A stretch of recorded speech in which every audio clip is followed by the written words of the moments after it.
ग्रंथों में हमने सुना कि पैठण में एक बड़े उच्च कोटि के दंडी सन्यासी आए थे और पूर्व काल में नगर सेठ की पत्नी थी और नगर सेठ को एकाएक कुछ रोग ग्रस्त हो गए और मृत्यु की शरण चले गए। तो मुनि मोने ऐसा कुछ साजिश की कि वो बेचारी सेठानी कहीं किनारे और वो बड़ी मुश्किल से अपना जीवन यापन करती थी। तो दंडी सन्यासी का सत्संग था चतुर्मास का और वो भूतपूर्व सेठानी गई, बोले महाराज मेरे को बस हृदय में बस कसोटता हृदय कि हमने और हमारे सेठ जी ने मिलकर ये संकल्प किया था कि हम 4 धाम की यात्रा करेंगे और हजारों साधु ब्राह्मणों को हम भोजन कराएंगे। उनकी यात्रा रह गई, मेरा संकल्प रह गया। महाराज अभी तो मैं मुश्किल से अपना पेट पालती हूँ, तो ये हमारा संकल्प अधूरा रह गया। अब हमारा क्या होगा? बहुत दुखी रहती हूँ इस बार। सन्यासी बड़े उच्च कोटि के, तो उन्होंने कहा मैया चिंता ना करो, अभी भी तुम्हारे पास बहुत कुछ है। बोले महाराज 2 आदमी को जिमाने का मेरे पास नहीं है। बोले 2 को नहीं, पूरे विश्व को तुम जिमा सकती हो। बोले बाबा वो समय था, अब नहीं है। सेठ जी चले गए और मैं कंगली हो गई। बोले नहीं मैया, तुम्हारे नगर में एकनाथ महाराज रहते, वे विश्वात्मा के साथ एक हुए। प्रणव की ओमकार की साधना करके इंद्रियां मन में, मन बुद्धि में, बुद्धि जीवत्व में, जीव ओम स्वरूप ब्रह्म स्वरूप विश्वात्मा में एक हुआ। अगर एकनाथ महाराज अगर तुम्हारा भोजन स्वीकार कर ले तो तुमने हजारों ब्राह्मणों को नहीं, लाखों लाखों लोगों को, करोड़ों करोड़ों लोगों को तुमने भोजन करा दिया। ऐसा तुमको पुण्य होगा। ऐसा वो विश्वात्मा है, जितात्मा है, विश्वात्मा है, प्रशांत आत्मा है। प्रशांत आत्मा विगतम भी ब्रह्मचार्य व्रते स्थिताः मना संयम मत चित्तो युक्त आसित मत पर। श्री कृष्ण जिसकी महिमा गाते, उस पद में वो एकनाथ महाराज स्थित है। वो भोजन स्वीकार नहीं करेंगे। अगर तुम्हारा स्वीकार कर लिया तो मैया ने गांठ बांध ली और एकनाथ महाराज जी के पास आए। महाराज ने कहा मैया देखो, वो मेरा जो बेटा है ना हरि पंडित, वो रूठ के काशी चला गया था और मैं फिर उसकी माँ उसको याद करती थी, रोती थी, तो मुझे काशी जाना पड़ा उसे बुलाने के लिए। समाचार से नहीं आया, हट करके बैठ गया। इससे तो अपना बबलू अच्छा है, नारायण बेचारा। मैं कभी उसको मनाने के लिए नहीं गया और उठ के बैठ जाए और हम मनाने जाए, ऐसा नहीं किया। हरि पंडित उठ के बैठ गया, तो मैं गया तब भी मेरे साथ आने को राजी नहीं। मेरे को बोले तुम वचन दो कि ब्राह्मण के सिवाय किसी के हाथ का नहीं खाओगे, और वो भी मैं बनाऊंगा तब खाओगे तुम। तब भी मैं आता हूँ, नहीं तो मैं काशी में भला हूँ। तुम्हारा पैठण में मेरा क्षेत्र अलग है, आपका क्षेत्र अलग है। पुत्र पिता का सेवा का क्षेत्र अलग हो तो कोई बड़ी बात नहीं, लेकिन इस प्रकार की शर्तबाजी तो ठीक नहीं बेटे। बोले नहीं नहीं कुछ भी हो, बस मैं पिताश्री और कुछ नहीं, मेरा चाहे। मतलब उसने हट पकड़ी।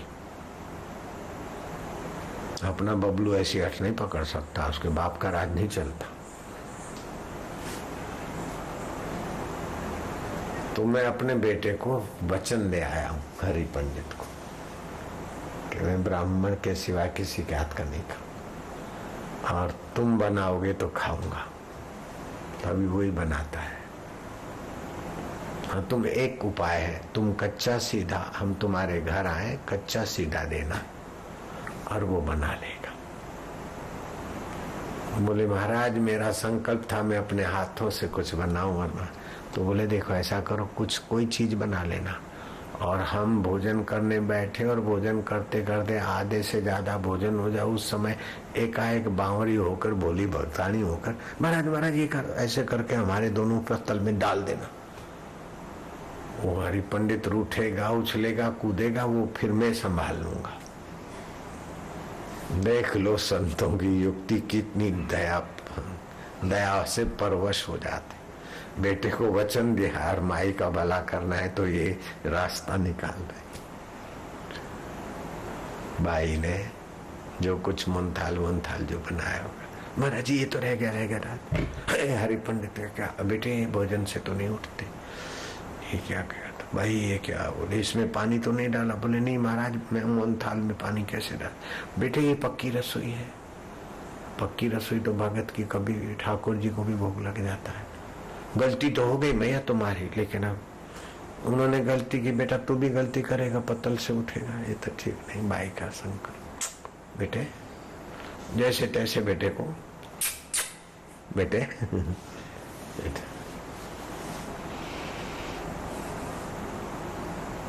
कथा तो लंबी है। वो पत्तल उठाए तो फिर उनकी पत्तल पे रखे करे वो बड़ा गर्म खून होता है। कुल मिला के वो बाई का मनोरथ पूरा हो गया और बाई के हृदय में संतोष हुआ। नोएडा में इस सत्संग से पहले सत्संग किया था। वहां एक कन्या की एक्सीडेंट में मृत्यु हो गई थी। डिप्टी कलेक्टर है हमारा वो सिंह उसकी बेटे की। तो उसकी पत्नी बहुत दुखी थी बड़ी अशांत थी। तो मैंने उस सत्संग में पिशाच मोक्षिनी एकादशी थी। तो मेरे ब्राह्मण को कहा कि ये मंत्र करो यहाँ कई एक्सीडेंट से लोग मरे हुए हैं और उनकी आत्माएं भटकती होगी तो सबके लिए करो। तो पिशाच मोक्षिनी एकादशी की थी उन सत्संग के दिनों में नोएडा में। तो हमने मंच पर बैठ के सबसे संकल्प कराया यहाँ जो भी भूत प्रेत आत्मा जिनकी भटकती उनकी सदगति। फिर मैंने जांच किया और वो कलेक्टर से मैंने पूछा डिप्टी कलेक्टर अभी भी है मेरा शिष्य है। उधर का कई ऐसे सचिवालय के सचिव भी मेरे साधक हैं। सुप्रीम कोर्ट में हाई कोर्ट में कई मेरे वकील जज सत्संगी है कई लोग। तो मैंने वो कलेक्टर को बुलाया।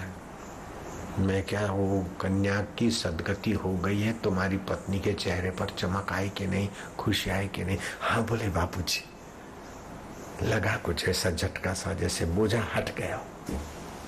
वो शशि यहाँ भी आती है कई बार मेघीबा नगर में उसका मकान भी है। तो जिसके लिए तड़पती थी रोती थी और वो अशांत थी बेटी तो माँ को शांति कैसे मिले। आपका कोई हितैषी अगर अशांति में है तो आपको उस समय कुछ न कुछ स्पंदन होता है महसूस होता है। तो हम भले शरीर से दूर हैं लेकिन भाव से जुड़े रहते। ऐसे शरीर से दूर है विकारों के कारण भी कुभाव से जुड़ जाते। सुभाव से भी जुड़ सकते कुभाव से भी जुड़ सकते मध्यम भाव से भी जुड़ सकते। इसलिए सावधानी बरतनी चाहिए गुरु की निगरानी में रहना चाहिए और गुरु के सिद्धांत के अनुसार रहना चाहिए। 7 साल में हमने कभी भी चाहे हमारी धर्म पत्नी थी हमने उनसे निकट हमने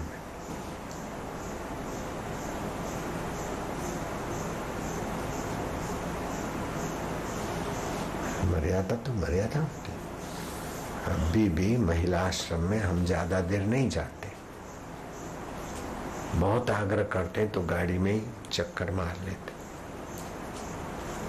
कभी तुमने सुना हम महिला आश्रम में 4 घंटे रहे 2 घंटे रहे कभी तुमने सुना नहीं।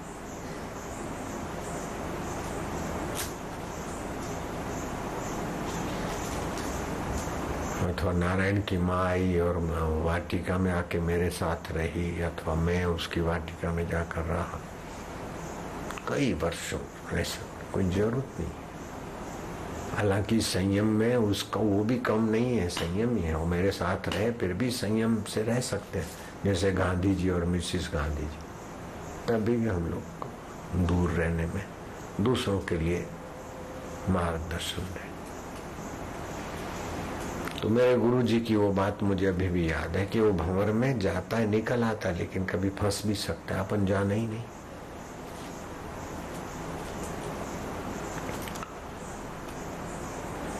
तो मनुष्य विश्वात्मा के साथ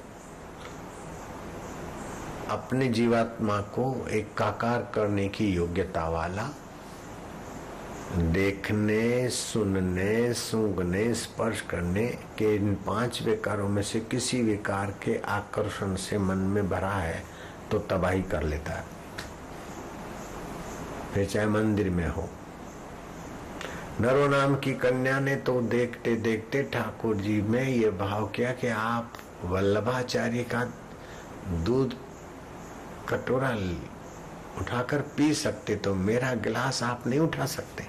ठाकुर जी मैं तो आपको दूध पिलाऊंगी। और वो लगी रही और ठाकुर जी के आगे रोज सेवा करते करते, एक टक देखते देखते, प्रार्थना करते करते वो दिन आ गए जब पानी 100 डिग्री पे होता है तो उखलने लग जाता है। ऐसे श्रद्धा और एकाग्रता दृढ़ता आ जाती है तो फिर उस समय उसके बिना, उस परिस्थिति के बिना आप रह नहीं सकते, तो फिर वो घटना घटती है। अमूर्ति से प्रकाश पुंज और ठाकुर जी प्रकट हुए, उठाया। अब ठाकुर जी तो वही के वही है, अभी भी है। वल्लभाचार्य के हाथ से दूध लेकर जो पीते थे ठाकुर जी, वो अभी भी है मंदिर में। और उस मंदिर के पुजारी थे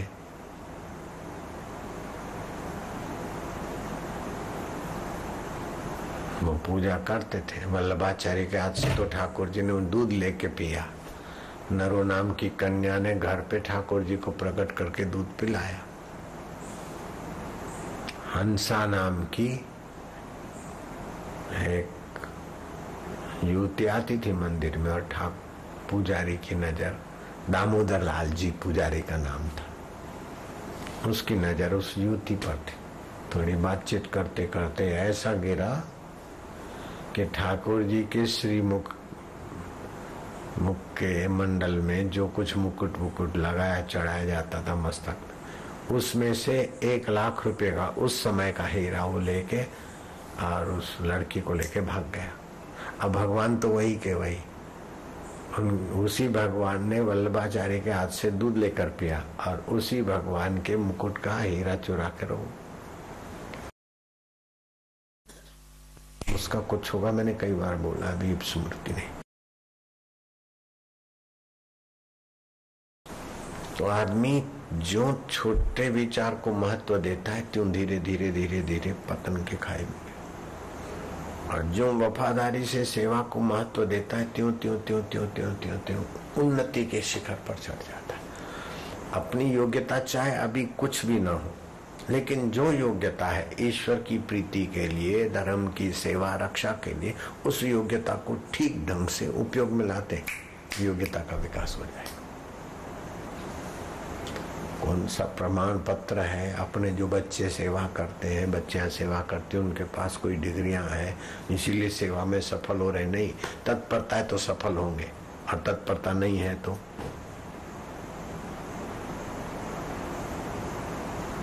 पड़े रहेंगे बोझा होकर संस्था पर। तत्परता नहीं तो बस मुफ्त का खाना, सत्यानाश जाना, और फिर बुद्धि ऐसी मारी जाएगी कि इधर का उधर, इधर की उधर, ऐसे वैसे अशांत हो जाएगी। तो प्रशांत आत्मा होना है। अपने जीवन को बहुत, आप पैसा चला गया तो फिर कमा सकते, स्वास्थ्य चला गया तो फिर ठीक हो सकते, मित्र रूठ गया तो उसको मना सकते, मकान छूट गया तो दूसरा ले सकते हैं, गाड़ी निकल गई तो दूसरी गाड़ी में बैठ सकते हैं, लेकिन समय निकल गया, वो आयुष्य का वो समय वापस नहीं आएगा। इसीलिए समय को आप कहाँ खो जाए, कहाँ बर्बाद कर रहे हैं, कहाँ आबाद कर रहे हैं। ध्यान रखना पड़े। विमूढ़ा नानु पश्यन्ति पश्यन्ति ज्ञान चक्षुष। विमूढ़ लोग मुझ अंतरात्मा को नहीं देख सकते। यस्य ज्ञानमयम तपः, जिसका ज्ञान संयुक्त तप होता है, सजागता रहे।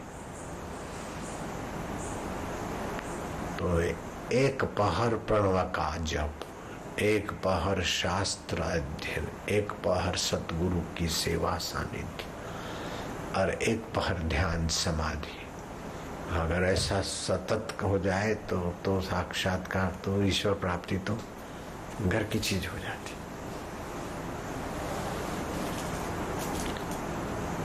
तो कुल तो 12 घंटे हुए हैं,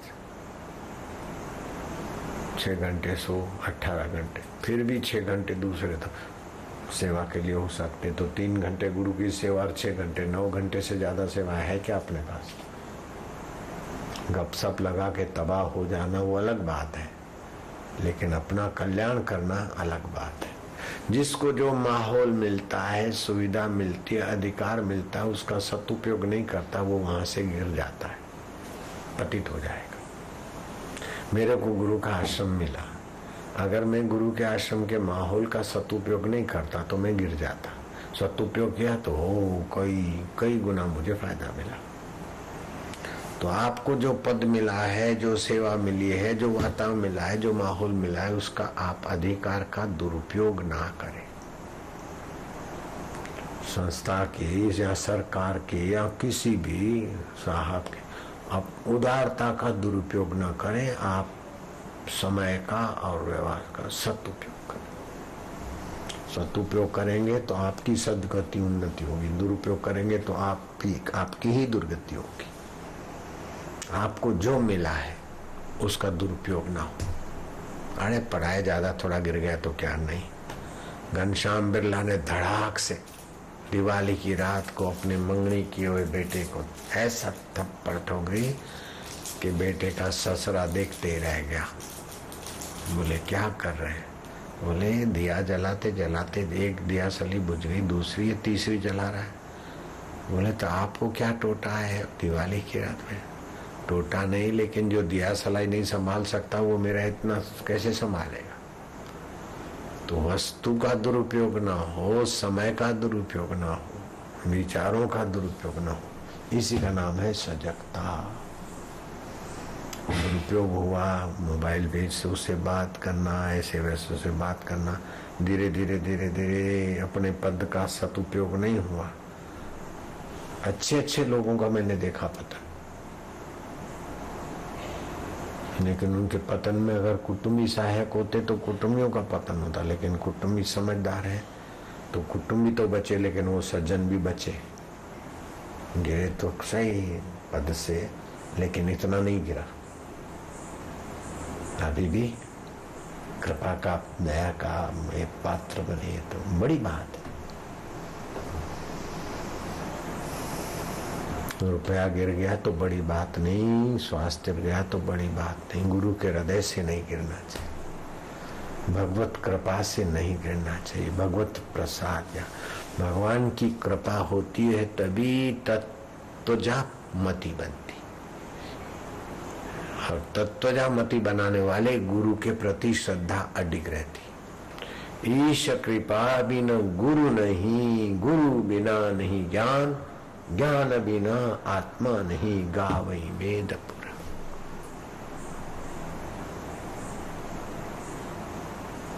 और आत्मज्ञान नहीं हुआ तो अमेरिका चले गए तो क्या हो जाएगा? अमेरिका में तो सब मार ही रहे हैं जख। कितनी अशांति है, कितना क्या है, बाहर से टिप टाप, अंदर से कितना खोखलापन है। तुमको तो क्या मिलेगा? 12 घंटे 8 घंटे तो एकदम हार्ड वर्क, और 2 घंटे आना 2 घंटे जाना, 12-13 घंटा फे आके पड़ते हो। फ्रिज में रखा हुआ बना बनाया भोजन बेचारे गरम गरम करके खाते, ऐसे थक के आते हैं। जो हार्ड वर्क है वहाँ,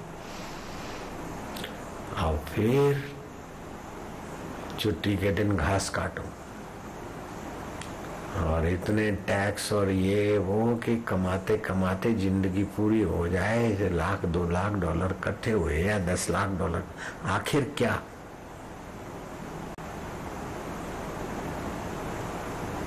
शांति चली गई, आध्यात्मिकता चली गई, सात्विकता चली गई, तो तुमने क्या फायदा किया? आए थे पैसा पाने को, लेकिन पूत खो बैठे, बच्चे बच्चियों का स्वभाव विश्वास, जनरेशन डाउन। तो भारत देश का सदुपयोग करे और मनुष्य जन्म का सदुपयोग करे, मति का सदुपयोग करे। सदुपयोग करोगे तो सत्य स्वरूप ईश्वर को पाओगे। वो सत्य स्वरूप ईश्वर अपना आत्मा होकर बैठा है, वो चेतन भी है, ज्ञान स्वरूप भी है, सुख रूप है। अगर इसी जन्म में नहीं पाया उसको तो कब पाएंगे? इसी जन्म में अपने आत्मदेव को नहीं जाना तो कब जानेंगे?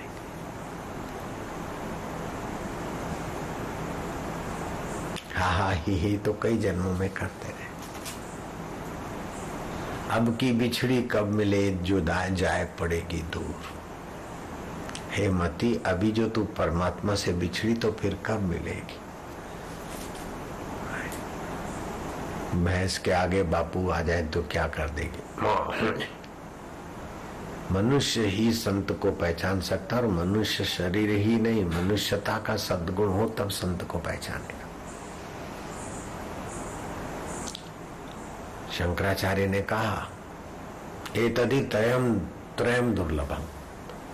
मनुष्यत्व, मनुष्य का शरीर तो मिल जाए, लेकिन मनुष्यत्व जैसे सुई दो कपड़ों को जोड़ती है, ऐसे आत्मा परमात्मा को जोड़ने की, मुक्त होने की जो भावना है, तभी आदमी मनुष्य है। नहीं तो द्विपाद पशु है। इधर की बात उधर, उधर की बात उधर, ऐसा कुछ कहा तो भड़क गए, इधर गए उधर गए। हम तो जतो रहीस अमेरिका हूं तो हम करीस ने પછી શોધતા ફરશે ને ફલાણું કરશે। तो ये मनुष्यत्व हमारे को तो कितना आश्रम से भगाने के लिए हरीफों ने कितना जोर मारा, लेकिन गुरुजी हमको चाहते थे और हम गुरुजी को चाहते थे। हरीफ तो कोई नहीं चाहता था कि हम टिके रहे। हरीफ तो क्या सब, हम तो वो तो भगवान जानते, लेकिन हम डटे रहे। डटे रहे तो फिर हमको क्या मिला, वो हरीफ क्या जाने बेचारा। करनी आपो अपनी के नेड़े के दूर, अपनी करनी से हम गुरु के हृदय के निकट होते हैं, गुरु की महान प्रसाद के निकट होते हैं। और अपनी मनमानी से फिर हम दूर क्यों गिरे? जब गुरु देना चाहते तो हम अभागे क्यों बने? मंदा सुमंदमतया मंद भाग्या उपद्रता। एक तो मंदमती है, भाग्य भी मंद है, और उपद्रवी है। लड़ाना, झगड़ाना, भिड़ाना करना, ये उपद्रव। उपद्रवी को ईश्वर प्राप्ति की रुचि नहीं होती। किसी के प्रति किसी को भिड़ाना, ये उपद्रव। मंदा सुमंदमतया मंद भाग्या उपद्रता, भागवत में है। समझो कलयुग उन पर हावी। जो एक दूसरे को भिड़ाते न तो कलयुग उन पर हावी, उपद्रव करते। नारायण हरि नारायण हरि नारायण हरि। तुम्हारी तपस्या और तुम्हारी श्रद्धा और तुम्हारी बढ़ोतरी को देखकर मुझे लगता है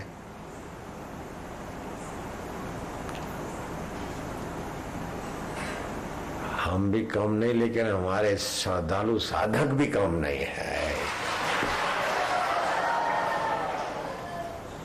हम तो समझते कि हमको गुरुद्वार से धकेलने वालों ने धकेला, लेकिन हम डटे रहे। लेकिन हमारे शिष्य हमसे कोई कम नहीं।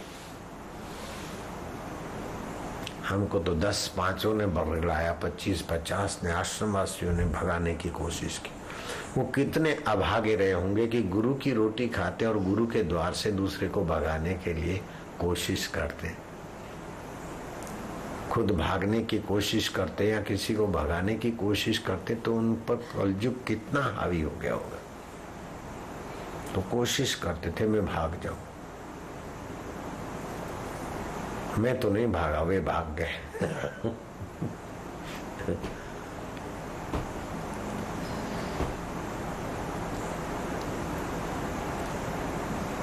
ऋषिकेश में काली कमली वाले बाबा जी का स्थान है, बड़ा मशहूर है। उनका ग्रंथ है पक्षपात रहित अनुभव प्रकाश। उसमें आया कि कुत्ते से किसी ने पूछा, योग वशिष्ठ में भी आता है, कुत्ते से किसी ने पूछा कि तू सभी प्राणियों में, मनुष्यों से तो पशु नीचे माने जाते, लेकिन उसमें भी गाय का आदर है या भैंस की भी कोई कीमत है या आदर है, चारा वारा डालते पालते हैं, अच्छा, लेकिन कुत्ते को सब लोग नहीं पालते, कोई कोई पालते।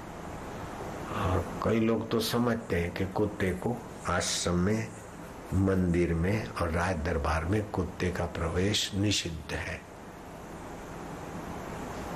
कुत्ते को प्रवेश नहीं करना चाहिए, अशुभ है। और कुत्ते की नजर पड़े तो वो भोजन, कौवा कुत्ता की नजर पड़े तो भोजन भी अशुद्ध माना जाता है।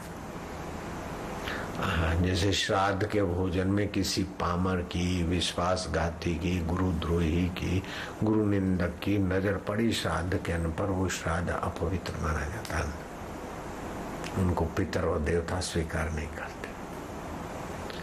ऐसे ही कुत्ता तेरी नजर पड़ने से वो अन्न अभोज्य हो जाता है। तू इतना नीच है, बता तेरे से भी कोई नीच है क्या? कुत्ते ने कहा, हाँ जी, मेरे से भी कोई नीच है। कौन? विश्वासघाती और कायर। मैं तो जिस मालिक का टुकड़ा खाता हूं उससे कभी विश्वासघात नहीं करता हूं, विद्रोह नहीं करता हूं। હું હડકાયો થઉં ને તો મારા માલિકને ના કરું, માલિકના પરિવારને ના કરું। હું હડકાયો થઉં ને, मैं पागल हो जाऊं तो मेरे मालिक को या मेरे मालिक के परिवार को मैं नहीं काटूं, वो जगह छोड़ के चुपचाप चला जाऊं, लेकिन उस परिवार को या उस मालिक को मैं नुकसान नहीं पहुंचाता। मैं पागल हो जाऊं तो भी। और दूसरी बात है, मैं सूरमा हूं। अंधेरी रात और अनजान आदमी आए और मेरा मालिक सोया है, कोई आ रहा है तो मैं भौंकना चालू करूं, मेरा मालिक मुझे टोकेगा, गाली देगा, जूता फेंकेगा, पत्थर मारेगा, लट्ठी फेंकेगा, फिर भी मैं अपना कर्तव्य पालता हूं। तब तक भौंकता रहूंगा जब तक वो अनजान आदमी से मालिक की बातचीत ना हो। मालिक के साथ बैठता है, देखता हूँ दोनों की बात हो रही शांति से, तो मैं चुप बैठता हूँ। अगर वो अनजान आदमी आकर मालिक को कुछ करे तो मैं फिर अपना वफादारी करता रहता हूँ। तो कुत्ता ने कहा, मेरे से ज्यादा नीच वो मनुष्य है जिसके घर का खाता है और उसके लिए ही खुआरी करता है, किन्नाखोर।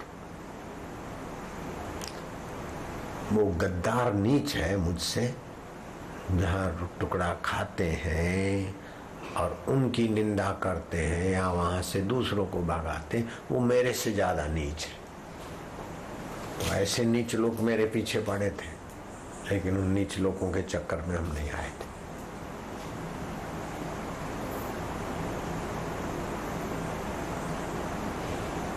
कई बार एक गुरुजी को तो पता भी नहीं, बापू की आज्ञा है, ऐसा करके निकाला और हम तो गए।